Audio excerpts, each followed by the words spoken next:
말씀 보도록 하겠습니다. 창세기 44장입니다. 창세기 44장 우리 18절부터 34절까지 말씀인데 너무 본문이 길어서요. 오늘 봉독은 27절부터 34절까지만 합독으로 봉독하겠습니다. 구약성경 71쪽 가량에 있습니다. 71쪽 가량에 창세기 44장 27절 합독합니다. 주의 종 시작. 주의 종 우리 아버지가 우리에게 이르되 너희도 알거니와 내 아내가 내게 두 아들을 낳았으나 하나는 내게서 나갔으므로 내가 말하기를 틀림없이 찢겨 죽었다 하고 내가 지금까지 그를 보지 못하거늘 너희가 이 아이도 내게서 데려가려 하니 만일 재해가 그 몸에 미치면 나의 흰 머리를 슬퍼하며 수월로 내려가게 하리라 하니 아버지의 생명과 아이의 생명이 서로 하나로 묶여 있거늘 이제 내가 주의 종 우리 아버지에게 돌아갈 때에 아이가 우리와 함께 가지 아니하면 아버지가 아이의 없음을 보고 죽으리니 이같이 되면 종들이 주의 종 우리 아버지가 흰머리로 슬퍼하며 수월로 내려가게 함이니이다. 주의 종이 내 아버지에게 아이를 담보하기를 내가 이를 아버지께로 데리고 돌아오지 아니하면 영영히 아버지께 죄짐을 지리이다 하였사오니 이제 주의 종으로 그 아이를 대신하여 머물러 있어 내 주의 종이 되게 하시고 그 아이는 그의 형제들과 함께 올려 보내소서. 그 아이가 나와 함께 가지 아니하면 내가 어찌 내 아버지에게로 올라갈 수 있으리이까? 두렵건대 재해가 내 아버지에게 미침을 보리이다. 아멘. 말씀과 예배를 위해 기도하겠습니다. 살아계신 하나님 아버지, 주님께서 하나님의 교회를 이곳에 세우셨고 또 하나님의 말씀으로 우리 성도된 우리에게 또 말씀해 주기 원하십니다. 하나님, 우리 육체로는 받기 힘든 말씀, 우리가 인생에 살아가는 인생의 방식과 인생의 태도로는 하나님 말씀을 내가 삼을 수 없는 바로 그 말씀, 그 거룩한 말씀을 우리에게 오늘도 들려주시니 감사드립니다.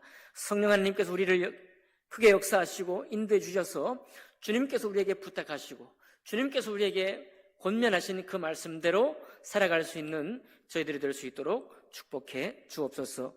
예배 시종을 주님께 의탁하며 감사할 때 귀하신 우리 주 예수님 이름으로 기도하옵나이다. 아멘. 오늘 읽은 말씀을 본문으로 해서 섬김이란 이런 제목으로 하나님 말씀 나누겠습니다. 섬김이란 말은 우리 교회에서 아주 일반 세상에서 쓰는 것보다 훨씬 더 자주 쓰고 있고 또 섬김의 행위를 우리가 더 많이 하고 있습니다. 그런데 우리가 섬김이라고 했을 때 이건 역시 우리도 교회에 모여서 교회에서 섬기는 섬김이라는 것이 이제는 이제 어떤 습관이 되기도 했어요. 섬김의 목록들이 좀 정해져 있죠. 이런 것이 섬기는 것이다. 차량 운행으로 섬기기도 하고 또 예배 봉사로 섬기기도 하고 여러 가지 식사 봉사로 섬기기도 하고 모든 것이 다 섬김인데 오늘 특별히 섬김이라는 그 섬김의 정의에 대해서 우리가 좀 새롭게 알기 원합니다. 하나님께서 우리에게 부탁하시고 하나님께서 말씀을 통해서 우리에게 권면하신 섬김은 도대체 어떤 섬김이냐? 도스토옙스키라는 작가가 까라마조프가의 형제들이라는 책에서 이런 이야기를 썼어요. 그 책의 주인공은 알료사라는 사람입니다. 알료사가 주인공인데 이 알료사의 형이 둘이 있는데요. 큰형은 굉장히 다혈질적이고 아주 세상에 무슨 큰 소망이 없이 아주 자기 성질대로 좀 살아가는 사람이에요. 근데 이 형이 시내에서 술을 이제 같이 이제 한잔 하다가 아주 가난한 어떤 남자의 머리채를 잡고 그 길거리를 쭉 끌고 다니면서 패고 욕지거리를 하고 막 그렇게 한 거예요. 그런데 나중에 이제 그 뒤에 어떤 얘기가 진행되는가 하면 바로 그렇게 할 때 그 두들겨 맞고 공중 광장에서 그렇게 모욕을 당하던 그 아버지의 막내 아들이, 하나밖에 없는 그 막내 아들이 그걸 본 거예요, 또. 그걸 보고서 그 뒤에 이게 얘기가 어떻게 전개되는가 하면 그 아이가 울면서 우리 아버지 이렇게 때리지 말라고 계속 이제 그러지 말라고 막 말리고 울면서 막 호소를 하는 거예요. 호소를 해도 이 주인공 알료사의 큰형은 아랑곳하지 않습니다. 끝까지 모든 사람에게 다 보란듯이 모욕을 주고 패고 하고 그런 거예요. 나중에 이제 집에 돌아와서 이 막내 아들, 초등학교 오면 거의 저학년 수준이에요. 아직 우리가 보통 자기 지각이 나려면 우리 식들하면 보통 초등학교 4학년 돼야 지각이 나거든요. 근데 그것도 나기 전에 아이의 마음속에 너무 깊은 상처가 된 거예요. 그래서 집에 돌아온 아버지에게 아빠, 내가 그 사람 내가 복수할 거야. 막 아버지가 너무 당한 걸 너무 참기가 어려우니까요. 근데 그 복수를 결국 누구한테 하는가 하면 이 알료사 동생에게 하는 거예요. 알료사가 이제 어떤 일이 있어 지나가는데 바로 그 꼬마하고 학교에 같이 있던 친구들 6명과 6대1로 돌팔매질로 싸우는 거예요. 왜 싸우냐? 러시아는 여러분 그 서구 특히 러시안 룰렛 그런 거 들어보셨죠? 명예를 불명예스러운 일을 하거나 모욕을 주면은 뭘 하자 그래요? 결투하자 그러면 결투. 근데 결투를 해야 되는데 이 아버지에게 모욕당하는 아버지에게 딸린 식구가 많은 거예요. 다 장애우에 자폐에 가정이 정말 너무 힘든 가정입니다. 자기가 막 결투해가지고 죽으면은 자기 식구들을 먹여 살릴 수 있는 게 아무것도 없는 거예요. 그래서 이제 그 모욕을 무릅쓰고 결투 신청을 안 하고 있는데 학교에서는 무슨 소문이 났냐? 야, 니네 아버지는 속도 없냐? 결투를 신청해야지 결투 신청하지도 못하는 그 비겁쟁이다 이렇게 해가지고 안 그래도 복심에 불타고 있는 이 막내 아들을 따돌리기 시작하는 거예요. 집도 아니다 막 아빠도 아니다 그러면서 막 그러니까 하굣길에서 돌판매질로 던지고 싸우는 거예요. 6대1로 막. 이게 아이 막내 아들 얘는 도끼가 차가지고 막 그냥 저 6명을 다 때려 죽이겠다고 때려 누이겠다고 돌로 던져가지고 제가 좀 말이 빠르죠? 이제 흥분해가지고 돌 던져서 막 이렇게 하겠다고 막 던지고 있고 그 나중에 수가 안 되잖아요. 그 6명의 돌 하나 맞아갖고 가슴팍에 또 상처를 입고 집으로 옵니다. 그 오는 길에 알료샤가 그 장면을 봐요. 그래가지고 너무 안 됐잖아요.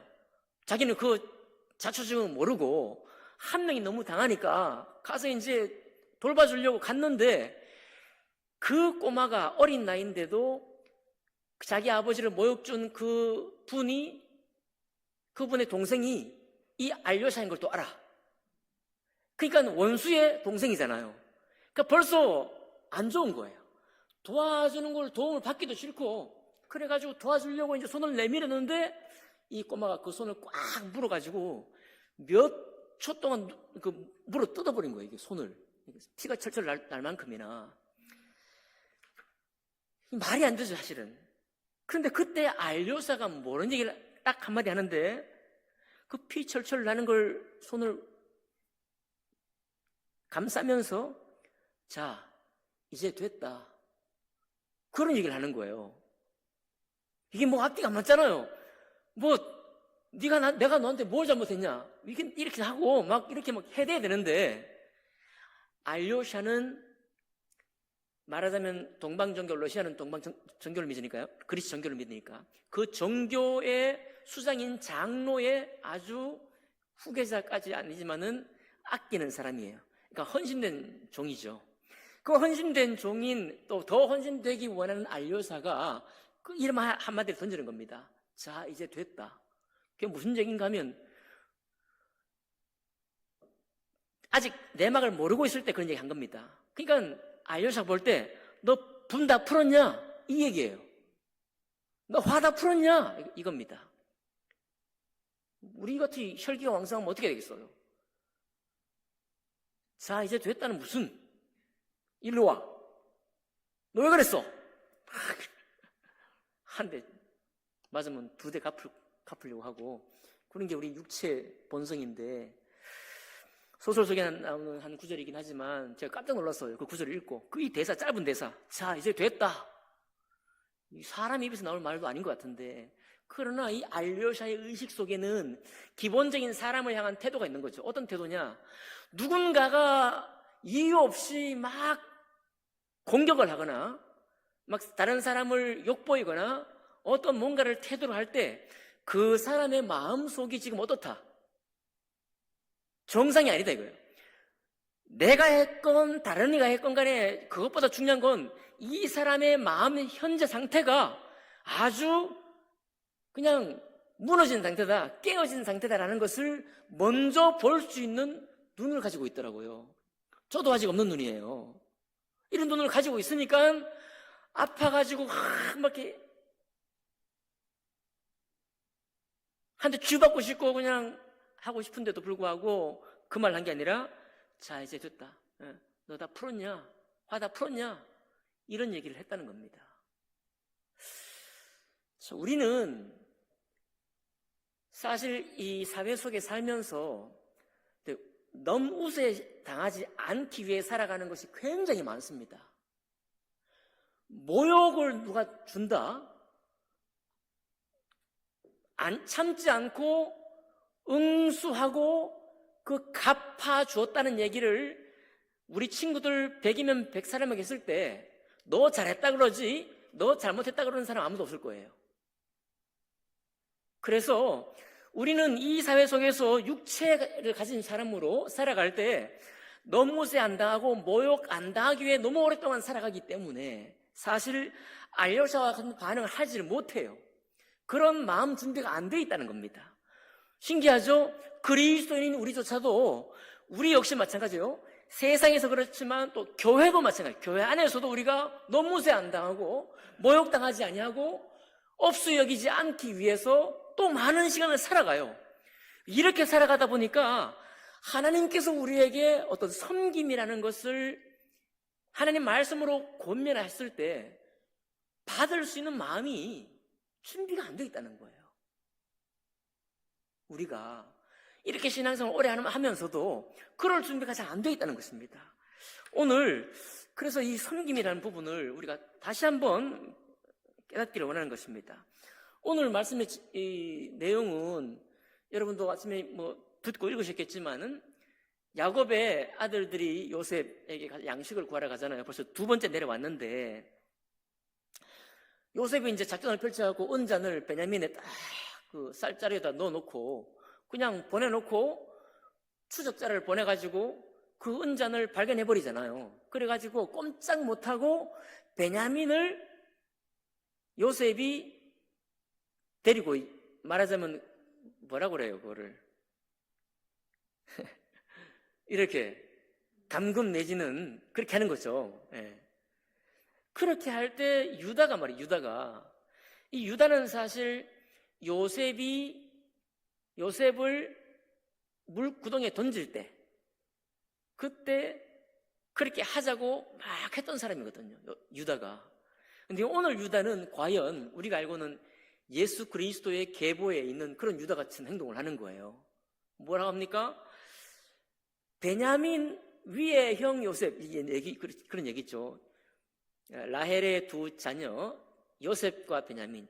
요셉은 야곱이 알고 형들이 알고 있기에 맹수에 찢겨 죽임을 당했다고 알고 있고, 이제 하나뿐인 라헬의 자녀 그리고 막내인 베냐민 하나밖에 안 남아 있는데, 이 베냐민이 결국은 양식 구하러 보냈다가 야곱이 보내기도 싫었는데 억지로 꼭 와야 된다고 해서 보냈는데 그만 살똥 죽을 똥 모르는 혼자 붙들려 있게 생겼잖아요.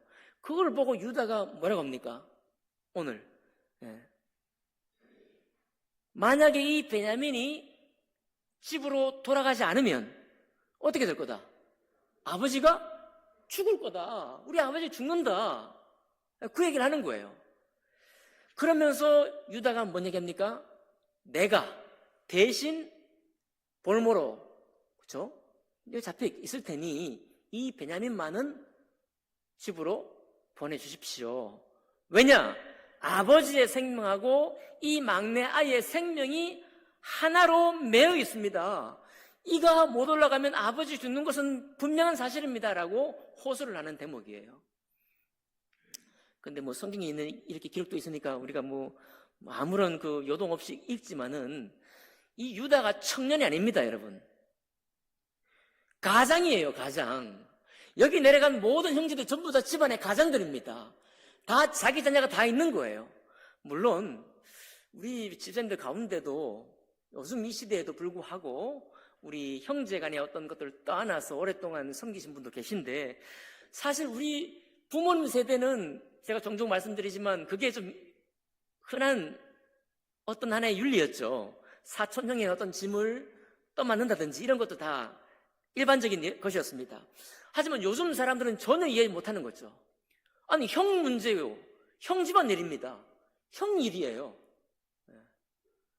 베냐민 일입니다. 나와 아무 상관이 없는 거예요.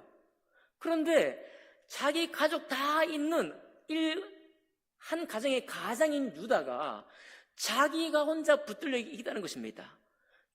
유다의 아내는 뭐라고 말할까요? 유다의 자식들은 나중에 이 사실을 알고 뭐라고 말할까요? 지금 우리의 이 핵가족화된 이 현대 가족의 어떤 가치로는 이해할 수 없는 선택인 것입니다. 어떤 선택입니까? 피해를 안고 하는 거예요. 내 가족이 집에 가면 얼마나 또 아내가 뭐라고 할까요? 그런 걸 다 무릅쓰고도 누구를 생각함으로? 아버지를 생각해. 아버지를 생각함으로 자기의 손에, 자기가 어떻게 될지 어떻게 알아요? 성경에는 나중에 유다까지 돌아오지만 베냐민도 다 살아가지고 오고 요셉과 만나가지고 뜨거운 눈물을 나누지만은 자기가 혼자 거기 갇혀서 어떻게 될지 어떻게 합니까? 요셉인지도 모르는데 지금. 그쵸?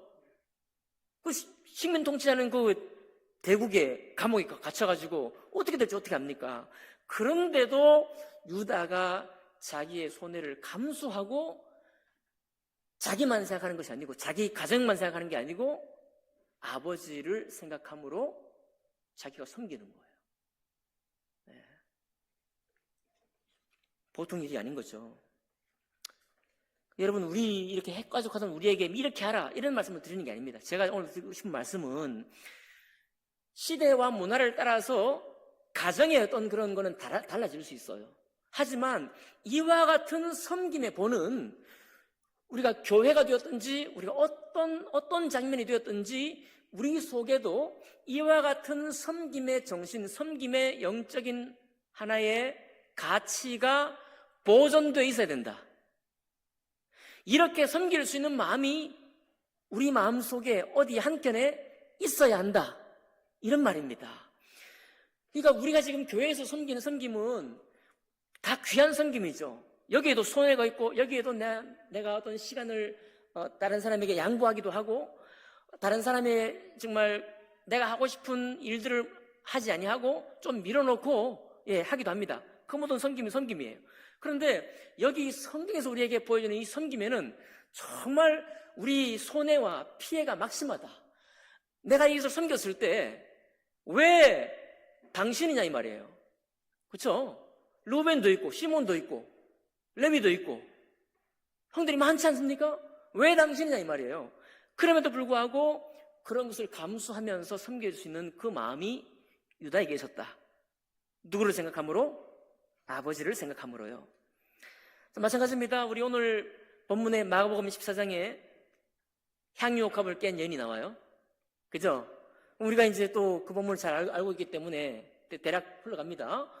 향유옥합을 깨뜨려 섬겼는데 그 주변에 있던 사람이 뭐라고 얘기를 해요? 왜 허비하냐?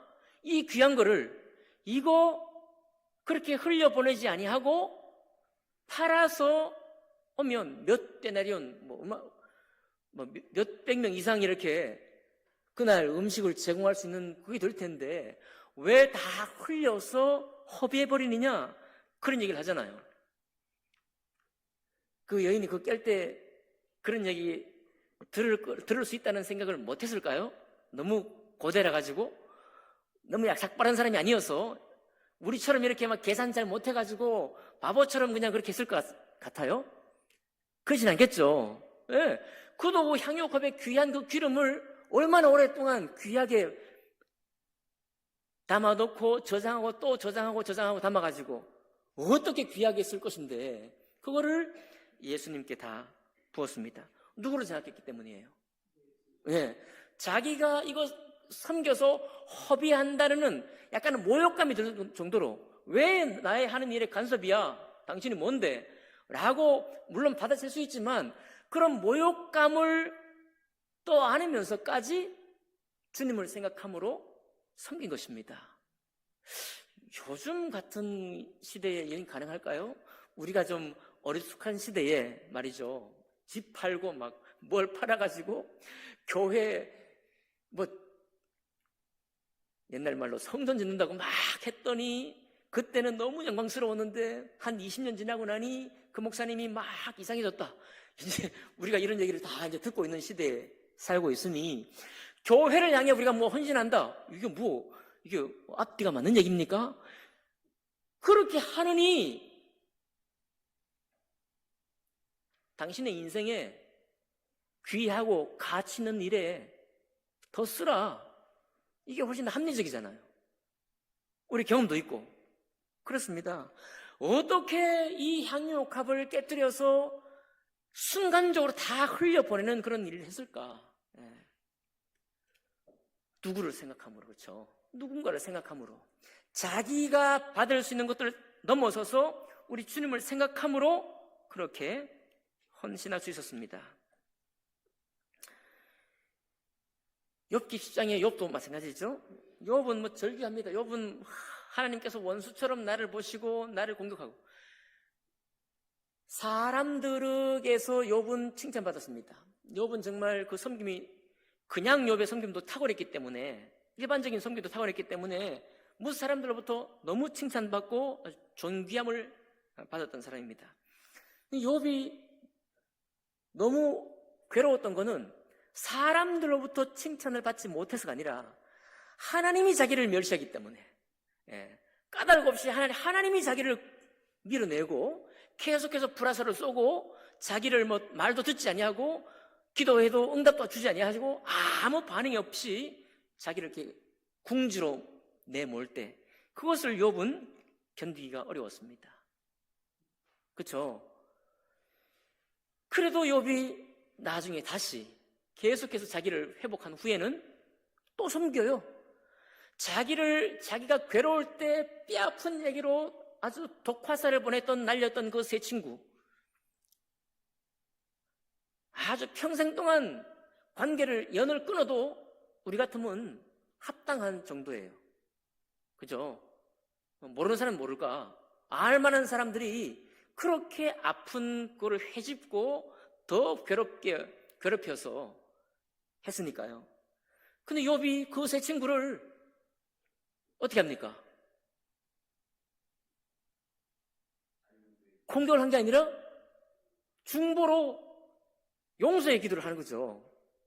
용서의 기도를 해서 세 친구도 주님 앞에 다시 설 수 있도록 합니다. 이것도 그냥 욥이 뭐 나중에 2배로 갑절이나 재산을 얻었으니까 기분 좋게 했겠지. 아닙니다. 사람은 그럴 수 없어요. 여러분과 제가 그런 모독을 당했고 그 정말 친한 친구 둘도 없던 친구들이 나를 공격했다고 한다면 평생 동안 그 한이 맺혀가지고 어떻게 용서하겠어요? 우리 육체로는. 그죠? 육체가 지금 우리로서는 용서 못합니다. 욥은 성경에 있는 기록이라서 그렇긴 하지만 욥은 용서하는 거예요. 하나님 앞에 자기가 어떤 존재인 줄을 다시 깨달았기 때문에 하나님 앞에 주님이 나를 어떻게 은혜로 이끄시고 나를 인도하시는지를 다시 깨달았기 때문에 우리 하나님을 생각함으로 그 세 친구를 용서하는 섬김을 섬기고 있는 것입니다. 지금 제가 말씀드린 이 모든 것이 다 우리 일반적인 신앙생활로는 우리의 세상 살아가는 그 이치로는 우리가 품을 수 없는 섬김입니다. 그런데 이런 섬김들을 성경에 여러 번 반복해서 우리에게 보여주고 있다는 사실이에요. 왜 보여주겠습니까? 우리의 섬김이 이와 같은 섬김을 목표로 추구하고 나아가려고 계속 보여주는 거예요. 마지막은 누군가요? 예수님입니다. 예수님 게세마네 동산에서 어떻게 합니까?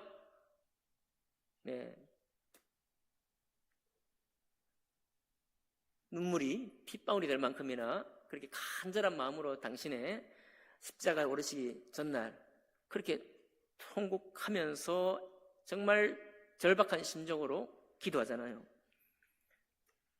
그런데 그때 주님의 3년 반 동안 따랐던 제자들은 다 뭐하고 있었습니까? 가치가 있나요? 그 사람들을 위해 섬길 가치가 있습니까? 한 톨이라도 섬길 어떤 그 가능성이 있었나요? 없었습니다. 예수님 십자가에 죽으시기 전까지 제자들이 정말 저 사람은 될 사람이다. 쟤는 정말 성품적으로 가능해. 라고 할 수 있던 사람이 한 사람도 없었습니다. 그 절박한 시간에 간절히 기도할 때도 쿨쿨 잤죠. 한 번 와서 왜 자냐, 육신이 약하냐 기도하러 갔습니다. 또 왔는데 또 자죠. 그러니까 그 3번 와서 보실 때마다 제자들이 깨어있는 사람이 한 사람도 있었나요? 단 한 사람도 없었습니다. 저들을 위해 죽으실 가치가 있었을까요? 우리의 계산, 아무리 계산을 수판을 들어봐도 저들을 위해 죽으실 만한 어떤 가치도 그 모습을 통해서는 없었습니다. 그런데 주님께서 누구를 생각하시고요? 하나님 아버지의 구원의 그 뜻을 생각하시고 그들을 여전히 위해서 십자가에 올라가시잖아요. 그렇죠? 섬김이라는 것이 성경에서 우리에게 보여주는 섬김이 다 이와 같은 섬김이라는 것입니다. 그래서 우리가 한번 생각해 볼 것이 뭐냐면 저도 마찬가지입니다. 우리가 섬기고 섬기는 부분이 정말 섬기지 못하는 상태로부터 섬길 수 있는 상태가 되었다. 굉장한 신앙의 시간들이 필요했습니다. 그리고 나의 섬김이 이 교회에 필요했다는 것까지도 알 만큼이나 우리의 신앙이 성숙한 거예요. 그런데 성경에서 우리에게 말하는 섬김의 어떤 모습을 볼 때 이것은 육체로는 절대로 하지 못한다. 우리의 그냥 일반적인 남 무시하지 않으려고 살고 모욕당하지 않으려고 살고 남에게 지탄받지 않으려고 살고 남 피해주지 않으려고 살고 남에게 꾸이 나중에 꾸우면서 사는 사람, 그런 정말 가난한 사람, 불쌍한 사람이 안 되기 위해 사는 그런 일념이 우리 속에 가득한 한 우리 주님께서 우리에게 보여주는 이 섬김에는 나아갈 수가 없다는 것입니다. 그럼 어떻게 해야 됩니까? 이것은 육체의 섬김이다 이거예요. 이것은 사람의 섬김이다. 그런데 하나님은 하나님의 사람으로서의 섬김을 우리에게 요청하고 있는 것입니다. 하나님의 사람으로서, 하나님의 은혜 받은 사람으로서, 죄인이, 죽을 수밖에 없는 죄인이 주님 앞에 영접받은 그런 거듭난 사람으로서의 섬김을 우리에게 비전으로 보여주고 있다는 사실인 것입니다. 이 말씀의 마지막 적용이 로마 14장입니다. 우리 강한 자가 약한 자를 받을 것. 이게 아마 오늘 나누는 말씀 중에 가장 섬김의 수준이 교회적인 거예요. 믿음이 강한 자가 믿음이 연약한 자를 받는 것입니다. 이게 섬김인데 이 섬김이 어떤 섬김인가요? 거기 본문에나 다른 곳에 나와 있죠? 먹는 것. 그렇죠? 우리 고린도서에 나오지만은 내가 자유가 있지만 내가 먹는 것 때문에 믿음 약한 사람이 시험에 들겠다고 한다면 내가 먹을 권리가 있고 자유가 있지만 나는 먹지 않겠다. 이게 바로 섬기는 것이다. 그렇죠? 내 신앙에 구력이 있어요. 내 신앙이 이만큼 용납하는데 그 용납하는 것을 가지고 나의 자유를 만족하는 것이 아니라 믿음이 연약한 자, 아직 믿음도 갖지 못한 사람이 나를 볼 때 저것은 믿는 자의 행실이 아니다 인 것처럼 보이면은 내 입과 내 눈과 내 팔이 다 나의 자유에 속해 있지만은 그를 생각함으로 그렇게 하지 않는 것, 이것을 섬김이다 이렇게 말씀하고 있는 것입니다. 어떻게 해야 될까요? 우리 아이에서처럼 내 이 손이 내가 잘못한 것도 아닌 나에게 이유도 없는 아무 이유 없이 깨물려가지고 피가 철철 날 때 자 이제 됐다 라는 말이 나의 입에서 나올 수 있을까요?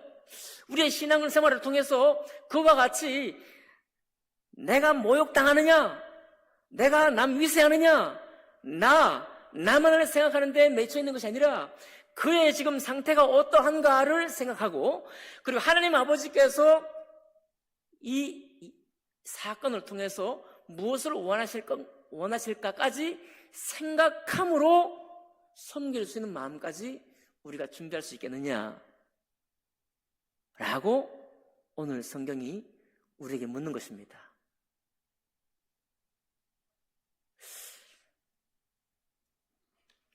웬만한 섬김을 우리가 다 섬기지만은 오늘 제가 오늘자 본문을 다 통틀어 봤는데요. 이 본문 속의 섬김에 이르기 위해서는 육신대로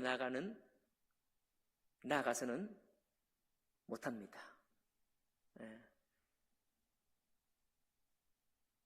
거듭난 하나님의 사람이고 유다처럼 아버지를 생각하면, 내 가정도 중요하고 나도 소중하지만 아버지를 생각함으로 나를 대신 들여서 베냐민 대신 옥에 갇힐 수 있는 그런 섬김을 섬기려면 누군가가 우리 있어야 됩니다. 누군가를 생각함으로, 누군가를 더욱 생각함으로라고 하는 그 분명한 은혜 받은 자의 표식이 있어야 된다, 그런 말씀입니다. 우리 모두가 이 말씀 앞에 어린아이 같아요. 우리 모두가 이 권면 앞에, 이런 섬김 앞에서는 전부 다 걸음마를 아직 떼지 못하는 것 같은 느낌이 될 수 있습니다. 근데 주님이 처음부터 우리를 부르실 때, 주님이 처음 우리를 불러서 죄 가운데 건졌고 더 이상 육체의 사람이 아니고 육에 속한 자가 아니요 이제는 육신에 속한 자가 아니라고 우리를 일컬었을 때, 그때 우리에게 선물하기 원하시는 섬김이 이와 같은 섬김이다. 일단은 이 말씀을 우리 마음속에 한번 새겨주시기를 바랍니다. 우리 같이 새깁시다. 같이 새기고, 주님께서 나를 이렇게 이와 같은 섬김을 섬기기를 원하셨다고 하면 내가 어떻게 나아가야 합니까? 라고 질문해보고 그렇게 한번 추구해보는 신앙의 삶, 그것을 오늘 주님께서 여러분과 저에게 요청하고 계신다, 그렇게 믿습니다. 우리 함께 그런 길을 따라서 걸으면서 신앙의 참 장엄한 부르심에 대해서, 그 참 우리를 부르신 주님의 거룩한 부르심에 대해서 생각해보고 또 감격해보는 그런 여러분과 제가 되기를 주님의 이름으로 축복합니다. 기도하겠습니다. 살아계신 하나님 아버지, 감사드립니다. 주님께서 여러 군데의 말씀을 통해서 우리에게 섬김을 권면하시기를, 참 우리 자신을 생각하는 것 이상으로 그의 참 깨어진 마음들을 헤아리는 마음과 하나님 아버지께서 지금 내가 겪는 이 일들 가운데 어떤 것을 원하실지를 헤아릴 수 있는 그런 신앙의 여유 혹은 믿음의 참 고백, 그런 고백이 오늘 우리에게 있기를 원합니다. 하나님 아버지, 성령께서 이것을 깨우쳐 주시고 생각나게 하시고 기억나게 하셔서 우리의 모든 섬김을 섬겨가되 하나님 아버지, 주님께서 우리에게 보여준 이 섬김의 표대를 따라 걸어갈 수 있는 우리 모두가 될 수 있도록 하나님 아버지 역사해 주옵소서. 감사드리며 귀하신 우리 주 예수님 이름으로 기도하옵나이다. 아멘.